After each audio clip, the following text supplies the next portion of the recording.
right, we are back again. We have Alex Guanco, who is our Director of Clinical Education at CORA. We have Ashley Langford, who is our Director of Clinical Excellence at CORA. I am Adam with the marketing team, and I pulled some information from our Google Search Console on the top queries related to back pain. And these are some of the questions that people are typing into their Google machines with hopes of finding, I would say, a remedy. The lowest number of impressions went to how to release a locked back. That was about 5,300 impressions last 12 months. Just above that, at about 10,000 was lower back locked up. And then at about 17,000 impressions was lower back locked up, can't stand straight. So there's a lot of backs being locked. What does that mean? Yeah, Alex, if let's say during my 40th birthday party, I put on the most amazing dance moves, and the next day I show up in your clinic and I can barely stand up straight. What do you do? Mm-hmm. I think, well, so I need an assessment because locked up can be a couple different things. So I am looking at whether it's facet, so it's the joints, right? Because that can be very real. A joint can, it's not really locked up, but you can have muscle spasm around it where it can feel like it's locked. So it's actually the muscles acting as a vice to your back. So I'm looking for if it's a joint or if it's lower at your sacroiliac joint. That is kind of controversial because some people say it moves, some people say it doesn't. But as somebody with sacroiliac pain, when that thing is out, you cannot move. It's stuck. You do feel stuck. You do feel like you're locked. But the problem is that as a just a normal person, you really don't know which one it is. You don't know if it's going to be facet, so a little higher into your lower back, or if it's lower, like more tailbone, like where your hips meet your spine. So for locked up backs, I actually do recommend going to a therapist to see which one it is, because you can aggravate yourself further. But what I'm looking at is, one, is it your SI? So I'm looking at a couple of different movement patterns to see if you are moving, a couple different tests to see if it could potentially be that area of your back. And for facet, I'm looking at how you move. If you're moving asymmetrically, so if you're stuck on one end, you may see somebody bend forward and they almost look like they're fully tilted because they are stuck on one end versus another end. So I'm looking at how you move and what causes your pain to see which joint it is that I need to address. I might take it to the extreme. Alex, you answer that really well. Let's say someone comes in, and we've all seen it. The pain can be so crippling. People end up in the ER, and in the past we've been called into the emergency room before too for facet type generated pain or SI joint pain as well.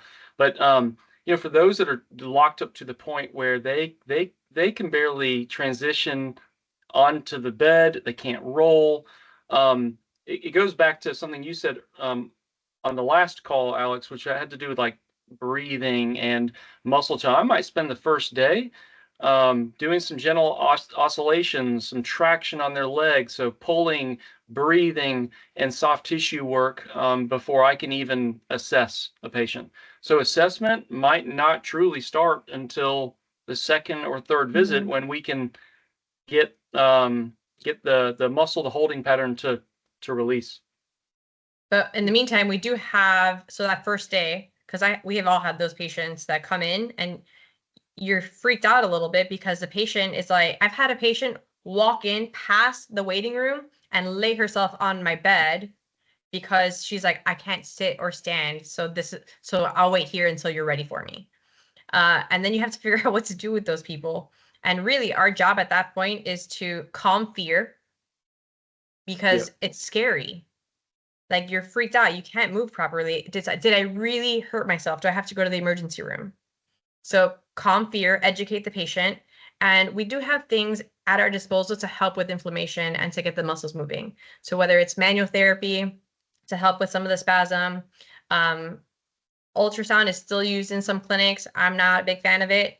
It helps a little bit with some heat, but in our low backs, we're so dense that we're not going to get a ton of benefit from actual ultrasound use. TENS units may help with some of the spasms, but we can help kind of move along with some of the inflammation and the spasm portions of it, and then educate on how you can maintain going towards a proper way of decreasing inflammation at home. Dry needling is another great option too for that. So yeah, because so you're saying, I mean, this is like high sympathetic overload. People are fight or flight. They don't know if this is a broken back. They don't know how bad this is, but they know it hurts really badly and they cannot move. This is really scary for people. So yeah, I understand working on the breathing, trying to activate the parasympathetic system, really helping them to relax first. And maybe that would be good advice for somebody that, right, if something happened at home and it's a Saturday and I can't, if I can even get in to see somebody on Monday, I'm probably gonna have to call them on Monday and hope that they can get me in. And it might be Tuesday, Wednesday before I can do that. And I'm thinking, man, I got work, kids, mow the lawn. I got all these things to do. And now I can't even move. So some of the first things that we could do at home might be. I like Epsom salt baths and walking. So actually heat and ice, it's very hard to say like yes do heat or yes do ice. Because truthfully, we don't really know a lot of benefit to it. What we do know is that it can help with pain, but that's so personal. Like I may love heat, and at the same time, you may hate heat. It may flare you up. So there is a little bit of trial and error. What we do know is that if it's really inflamed, which you don't know that really as a normal person, heat may make it worse.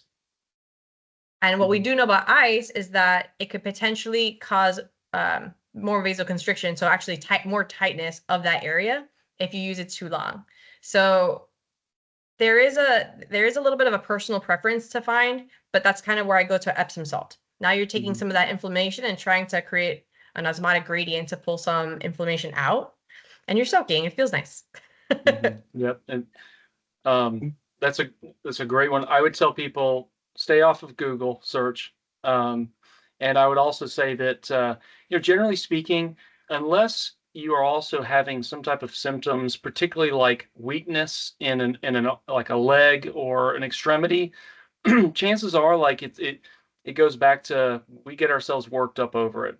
Within days we're thinking to ourselves, am I going to be the same person again from a sprained ankle? Well, of course, but it's natural to have that fear. So when it comes to back pain, unless you've got you're noticing weakness in the extremity, like you're noticing like lifting your foot or your toes as you're walking isn't working, you feel kind of uncoordinated, which is rare. You don't have to you can put those significant fears aside while you plan out how and when you can get to a professional like a therapist. So at 20,000 impressions is lower back spasms can't move. A lot of people type that into, again, their Google machine. Lower back spasms, is that a different way of saying locked back? Is everybody kind of saying the same thing? They just are saying it, typing it out differently. Yeah, what is locked is what changes. So can't move, like that means like really you just feel like you can't transition at all. But then there are some locked backs where you can move your body, but you can't really lift a leg up. That's still coming from your back, not from your hip. So it depends on what's locked. But in essence, everybody with a locked back, I would wager to say has some form of spasm somewhere. Because that's the muscles that just don't want to let go, right? They're kind of stuck together and they don't want to release. I think to give to, and Alex, tell me if you go a different direction, but if I wanted to just offer like, what can you do for who knows what the problem is, right? If you can lie on your back, have your knees up, we call that a hook lying position, and just feet on the feet flat, knees bent. Yep, right? Exactly. So if you can lie down like that and, even try gentle rocking of your knees, start easy, try to relax, calm yourself, your breathing. That many times is a nice technique to kind of create a little more freedom in movement. And the locked back sometimes is related to like a certain position is painful. That's usually your body telling you don't go there because that's going to make it worse. It's unlikely someone's going to be at home slamming into the position that they're locked or is painful. So again, I say all those things to help ease any frustrations or fear. But my advice would be lie on your back, knees bent, feet flat, and just try rocking your knees side to side. could provide Yep. some relief. Yep. I think I'm going to add on to that in saying, when we get to a point that's painful, we and then we lock up more. So it's that this is not a no pain, no gain situation. This is a just trying to rock yourself to sleep kind of thing. So you're trying to be comfortable within a range that's comfortable for you and not making you make any faces. Because if you're making weird faces, you're probably uncomfortable or painful.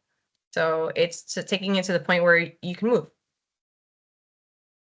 Okay. Well, and this is a popular topic because our most popular blog on our website, it's been there for a long time, is the 3 easy steps to stop your severe lower back pain. So maybe we'll have to revisit that and refresh it soon. But I think we hit that topic pretty good. Any other words, any other thoughts to share on those search queries or Yeah, anything I else Google think that related? I do. I know we've talked about it a little bit in this particular chat, but the fear makes us make really kind of radical decisions, right? The locked pain, the locked back, or that severe pain. We want an MRI, we want an X-ray because something has to be very wrong, and I want to see what it is.